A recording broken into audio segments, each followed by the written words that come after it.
কাল সারারাত আমি এই মাস্কটা পরে ঘুমিয়েছিলাম।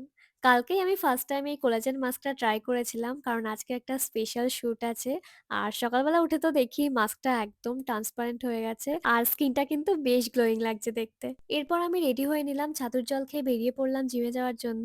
আজকে একটু তাড়াতাড়ি জিমে যাচ্ছি কারণ বাড়ি এসে আবার শুট করতে হবে। বাড়ি ফেরার সময় গেছিলাম ফুল কিনতে, শুটের জন্য কিছু ফুল লাগবে। আর বাড়ি এসেই তো দেখি এই বড় পার্সেলটা চলে এসেছে অ্যামাজন থেকে। হল ভিডিও কিন্তু খুব তাড়াতাড়ি আসছে। এরপর ব্রেকফাস্ট করে নিলাম, ওটস স্মুদি খেলাম। আর ব্রেকফাস্ট কমপ্লিট করেই আমি চলে গেলাম রেডি হতে।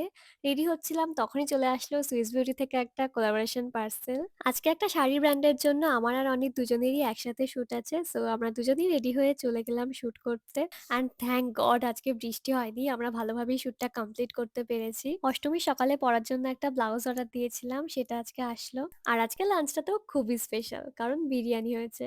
খেয়ে-দেয়ে উঠে একটু ঘুমিয়েছিলাম। তারপর বিকেলে উঠে শুরু করলাম এডিটিং। আর অনি এখানে শুট করছে and that's it for today. Bye bye.